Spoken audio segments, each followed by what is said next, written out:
स्वः तत्सवितुर्वरेण्यं भर्गो देवस्य धीमहि धियो यो नः प्रचोदयात्।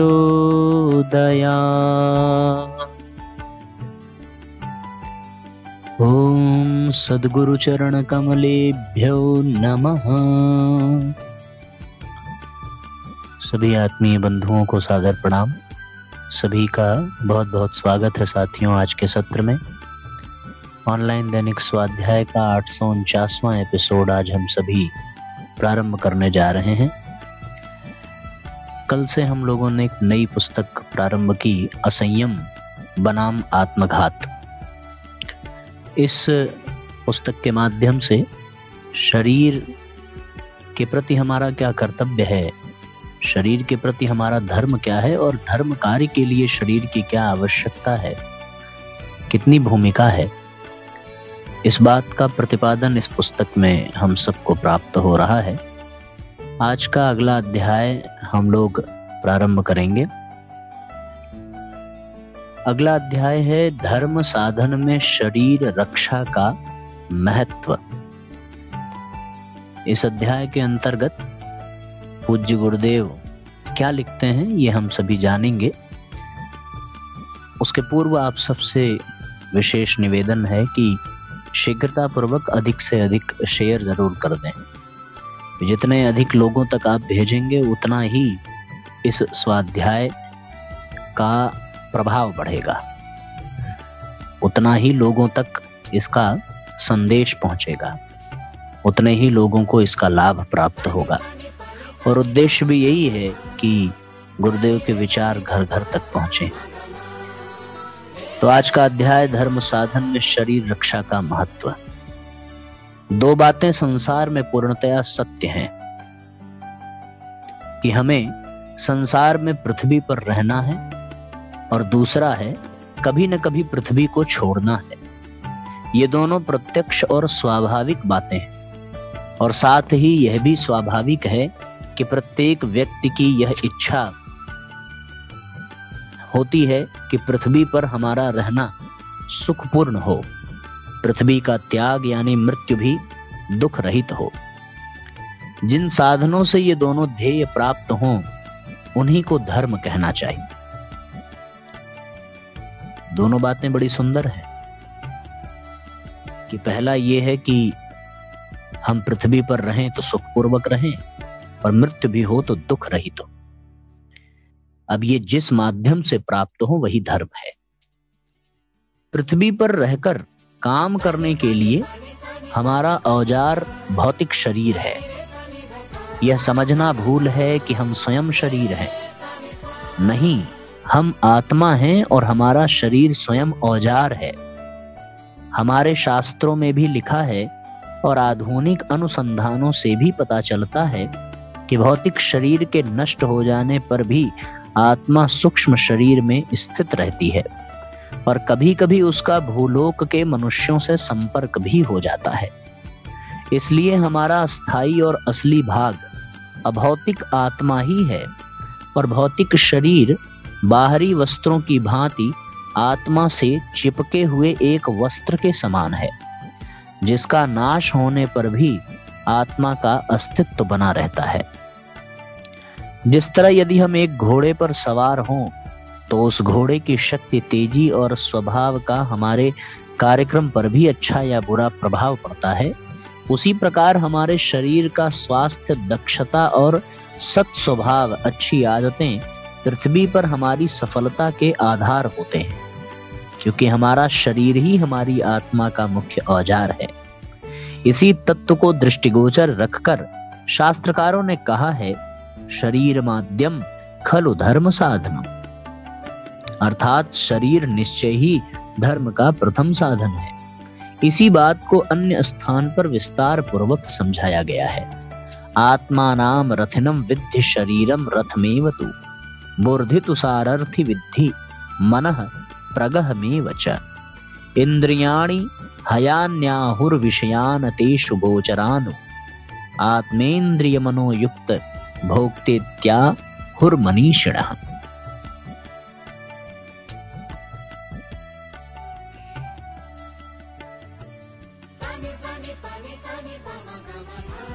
अर्थात यह आत्मा शरीर रूपी रथ पर सवार है, बुद्धि सारथी है, मन लगाम है, इंद्रियां घोड़े हैं, जगत के विषय कार्य क्षेत्र हैं।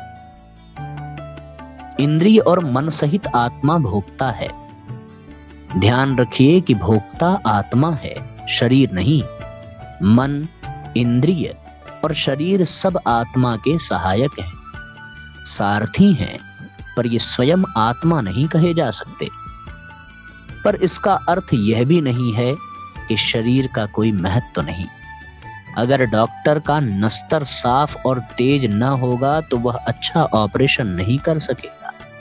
इसी प्रकार जिस व्यक्ति का शरीर रोगी या निर्बल होगा वह संसार के बहुत काम का नहीं हो सकता। उसका मूल्य थोड़ा ही समझा जाएगा। इसलिए शरीर उपेक्षा की वस्तु नहीं है और उसकी आवश्यकताओं की पूर्ति करना हमारा प्रथम कर्तव्य है। पर इसका अर्थ यह नहीं कि आवश्यकताओं की पूर्ति करते हुए हम शरीर के वशीभूत हो जाएं। सेवक के रूप में शरीर हमारे लिए उपयोगी है, पर उसको स्वामी बना देने का परिणाम बड़ा दुखजनक होता है। इसलिए शरीर की यथा योग्य रक्षा करने के लिए भोजन, वस्त्र, घर आदि की उचित व्यवस्था पर ध्यान देना चाहिए और साथ ही उसे सद्मार्ग पर चलाने के लिए नीति के नियमों का भी ध्यान रखना आवश्यक है। नीचे हम इन 3 विषयों पर अलग अलग विचार करते हैं। भोजन में जिन बातों का ध्यान रखना आवश्यक है वे है पौष्टिकता, स्वच्छता और ईमानदारी। भोजन की पौष्टिकता का विषय बड़ा लंबा है और इस पर अनेक पुस्तकें लिखी जा चुकी हैं। हमारे भोजन में acid, alkaline, carbohydrate, protein, fat आदि कई तत्व माने गए हैं। इनके अतिरिक्त आजकल भोजन में विटामिन होने पर भी जोर दिया जाता है। जिन खाद्य पदार्थों से उपयुक्त तत्व संतुलित रूप में प्राप्त हो सकें वही स्वास्थ्य का रक्षक और स्वास्थ्य बढ़ाने वाला है। भोजन स्वच्छ होना भी बड़ा महत्वपूर्ण है। इसके संबंध में भारतवर्ष में काफी विचार किया गया है। इसमें विचार निरामिष, वानस्पतिक और सामिष पशुओं से प्राप्त का है। भारतवर्ष के बाहर इस विषय पर कुछ विचार नहीं किया जाता, पर हमारे यहाँ शास्त्रकारों ने स्पष्ट कह दिया है कि मनुष्य के लिए निरामिष आहार ही शरीर और आत्मा के विकास की दृष्टि से हितकारी है। मांस खाना न तो मानव शरीर के लिए स्वास्थ्यप्रद कहा जा सकता है और न उसके व्यवहार से हमारी मनोवृत्तियां शांत और कल्याणकारी स्थिति में रह सकती हैं। हमारे वस्त्रों का उपयोग तो ऋतु की विकृति से शरीर की रक्षा करने में है, पर आजकल वस्त्रों को 2 अन्य दृष्टियों से भी व्यवहार में लाया जाता है। सौंदर्य की वृद्धि और समाज में सम्मान प्राप्त करने का साधन। ये विचार मर्यादित मात्रा में दूषित नहीं है, पर इनमें अति करना निसंदेह हानिकारक है। रहने के मकानों की आजकल हर जगह कमी है। इसके 2 कारण जान पड़ते हैं, जनसंख्या की वृद्धि और युद्ध में मकानों का नाश। इसलिए सबको अपनी पसंद के मकान मिल सकना कठिन है। फिर भी मकान यथासंभव खुला हुआ तो होना ही चाहिए, जिसमें धूप और हवा पर्याप्त मात्रा में मिल सके। हमें यह भी ध्यान रखना चाहिए कि पड़ोसी की गली और आसपास के स्थानों को गंदा न करें, न अन्य किसी को हानि पहुंचाएं। जो लोग किराए के मकान में रहते हैं उनको दूसरों के मकान की भी उतनी ही देखभाल करनी चाहिए जितनी कि हम अपने मकानों की करते हैं। तीसरी बात, ईमानदारी से धन प्राप्त करने की। इसकी आवश्यकता जीवन निर्वाह की सभी बातों में है। यह भी धर्म का सर्वप्रथम और परम आवश्यक लक्षण है। समस्त वस्तुओं की प्राप्ति का साधन धन है, जिसके लिए वैज्ञानिक शब्द अर्थ है। अर्थ की प्राप्ति और उनका व्यय एक बड़ा विषय है।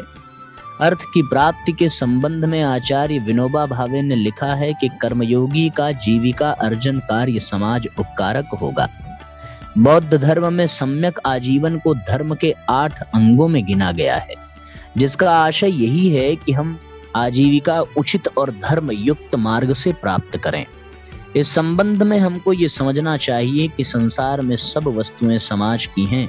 हमारी ईमानदारी इसी में है कि जितने मूल्य की समाज की सेवा करें, उतने ही मूल्य की वस्तुओं का उपभोग करें। यदि हम अधिक मूल्य की वस्तुओं का उपभोग करते हैं तो इसका अर्थ ये हुआ कि हम समाज के ऋणी हो गए और समय आने पर हमें समाज के इस ऋण को चुकाना होगा। इस सिद्धांत पर कार्य करने से समाज में शांति बनी रह सकती है। जिस प्रकार बैंक में रुपया जमा किया जाता है और आवश्यकता पड़ने पर उसे निकाला जा सकता है, पर यदि हम अपने लिए जमा किए हुए की अपेक्षा अधिक धन निकालें तो वह बाद में लौटाना पड़ता है और उसका ब्याज भी देना पड़ता है। बैंक में जो रुपया होता है वह किसी एक व्यक्ति का तो होता नहीं। यदि उसमें से ज्यादा रुपया निकाल लें और वापस न करें तो जिनका वह रुपया होगा उनसे झगड़ा होगा और व्यक्तिगत तथा समाजगत संग्राम छिड़ जाएगा। दूसरों के परिश्रम से अर्जित वस्तु या अर्थ के उपभोग की लिप्सा के ही कारण गत 50 वर्षों में 2 बार महाभयंकर युद्ध हो चुके हैं। अपनी योग्यता और श्रम से उपार्जित जो संपत्ति है, चाहे वह थोड़ी ही हो, उसी तक अपना व्यय सीमित रखना संसार में सुख और सार्वजनिक सुख का मुख्य साधन है। इस दृष्टि से धर्म साधन के लिए शरीर की रक्षा की ओर ध्यान देना और उसे कार्यक्रम बनाए रखना परम आवश्यक है। रोगी और निर्बल मनुष्य से धर्म साधन प्रायः असंभव होता है और वह स्वयं ही दूसरों के आश्रित रहता है, पर शरीर रक्षा के साधनों को प्राप्त करने में सर्वप्रथम सच्चाई, ईमानदारी का ध्यान अनिवार्य है, क्योंकि यदि इन बातों का ध्यान न रखा जाएगा तो समाज में शांति का स्थिर रह सकना कठिन होगा। उससे सभी व्यक्तियों को हानि सहन करनी पड़ेगी। इसलिए मनुष्य का हित इसी में है कि वह अन्य व्यक्तियों के हित की रक्षा करते हुए अपना भी हित साधन करे। तो आपने देखा साथियों, किस प्रकार से धर्म के लिए हमारे जीवन में अत्यंत आवश्यक है कि हम अपने शरीर से जुड़ी हुई इन चीजों पर गहराई से चिंतन करें। अगला एक क्रम है स्वाध्याय की उपेक्षा न करें। मनुष्य सांसारिक कर्तव्य को पूर्ण लगन व तत्परता के साथ निभाता रहता है। इसके लिए निरोग जीवन जीने का सर्वाधिक महत्व है। सामान्य जीवन के हर छोटे बड़े कार्य स्वस्थ रहे बगैर पूरे नहीं किए जा सकते। महान कार्यों को पूरा करने के लिए उसकी उपयोगिता और भी कई गुना बढ़ जाती है। इसी से स्वास्थ्य को धार्मिक सदाचार की संज्ञा दी जाती है। वस्तुतः यह सच बात है कि व्यक्ति में नैतिक सद्गुणों का विकास स्वस्थ व निरोग रहने से प्रारंभ होता है। इसी के सहारे धर्म की रक्षा और असत तत्वों से बचाव रखा जा सकता है। शास्त्रकार ने लिखा है, शरीर माध्यम खलु धर्म साधनम, अर्थात धर्म का कर्तव्य पालन का प्रमुख साधन है। उत्तम स्वास्थ्य, अप्राकृतिक कर्मों द्वारा स्वास्थ्य को गिरा देना, रोगी होना महान पाप है। आध्यात्मिक जीवन बिताते हुए मनुष्य उससे महान परिणामों की आशा रखता है। इसके लिए स्वास्थ्य सर्वप्रथम है। शरीर का अर्थ है साध्य तक पहुंचाने का साधन, अथवा इस प्रकार कहना चाहिए कि यह वह उपकार है जिसके द्वारा महान आध्यात्मिक परिणाम प्राप्त किए जाते हैं। साधनहीन अस्त व्यस्त व डावाडोल रहे उपकरण यदि जीर्ण शीर्ण हो तो सिद्ध प्राप्ति की कामना कभी भी साकार न होगी। लक्ष्य चाहे आध्यात्मिक हो अथवा लौकिक, उसकी प्राप्ति के लिए सर्वप्रथम स्वस्थ व निरोग जीवन की उपासना करनी पड़ती है।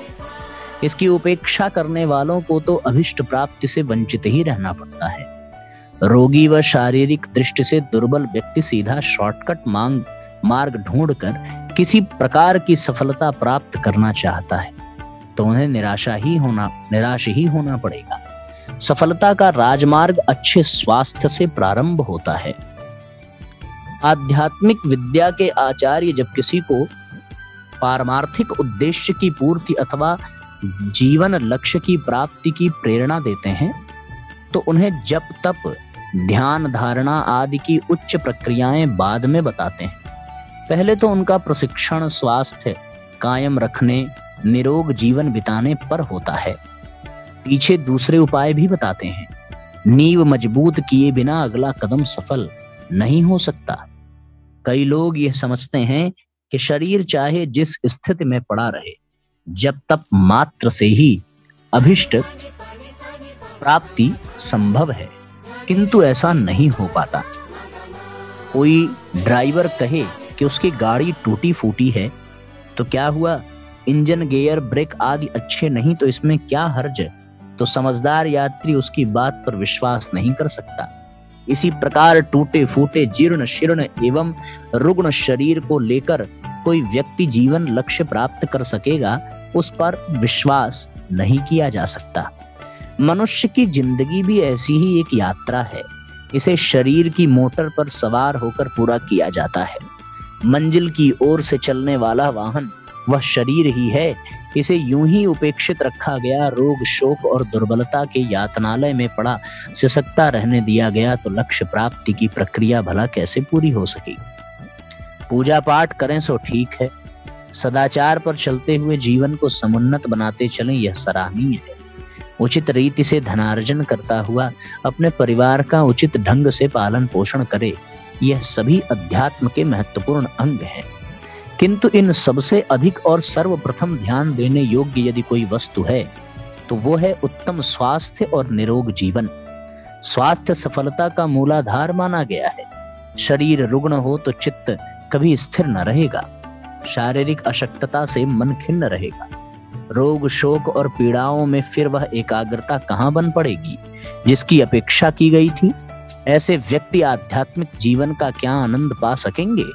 शारीरिक रुग्णता और निर्जीव इच्छा शक्ति दोनों सगी बहनें हैं। क्षीणकाय व्यक्ति कामनाएं कितनी ही कर लें पर कुछ सफलता पा जाएगा, इसमें सदैव संदेह ही रहता है। श्रमिक अपने श्रम से उद्योगों को चलाता और उत्पादन को बढ़ाता है। लोकसेवी निरंतर श्रम करके मानसिक सत्प्रवृत्तियों को बढ़ाता है। सैनिक शत्रु से घोर संघर्ष करते हुए अपने देश का सम्मान कायम रखता है। किसान सर्दी गर्मी की परवाह न कर दिन रात खेतों में लगा रहता है और उत्तम फसलें उगाकर अपना तथा सैकड़ों दूसरे लोगों का पेट पालन करता है। ये सभी कार्य उत्तम स्वास्थ्य के माध्यम से ही पूरे किए जाते हैं। श्रम का जन्मदाता स्वास्थ्य ही है। महान मनीषी पी साइरस ने लिखा है, अच्छा स्वास्थ्य एवं अच्छी समझ जीवन के दो सर्वोत्तम वरदान हैं। स्वास्थ्य का अच्छी समझ से बड़ा सीधा सा संबंध है। एक अंग्रेजी कहावत है, स्वस्थ दिमाग स्वस्थ शरीर में होता है। जिसकी शारीरिक स्थिति ही अच्छी न होगी उसका मस्तिष्क उसके विचार व समझ कदापि परिपक्व न होंगे। व्यक्तित्व की परख स्वास्थ्य के अच्छे अथवा खराब होने से ही की जाती है। सदाचार नैतिक जीवन जीने वाले व्यक्ति स्वस्थ बलिष्ठ व निरोग होते हैं। उनके चेहरे पर दैवी मुस्कान खिली रहती है। ऐसे व्यक्तियों में कुछ ऐसा आकर्षण होता है कि हर कोई उनसे बात करके मित्रता बढ़ाने और सदैव मिलते जुलते रहने के लिए लालायित रहता है। उनसे अलग होने का जी नहीं करता। स्वस्थ व्यक्ति में प्राण शक्ति होती है, इसी से लोग उसकी ओर आकर्षित बने रहते हैं। दूसरे व्यक्ति वे होते हैं जो अपने मित्रों के पास पहुंचते ही अपने दुख दुर्भाग्य का रोना शुरू कर देते हैं। ये दुर्बल व्यक्ति खाज खुजली सर्दी जुकाम के नुस्खे ही तलाश करते रहते हैं। इनके पास न तो कोई बैठने की इच्छा करता है, न ही इनसे मिलकर किसी को प्रसन्नता मिलती है। संसार में सभी के पास अपनी निज की समस्याएं ही इतनी अधिक होती हैं कि औरों की सुनने की उसकी इच्छा ही नहीं होती।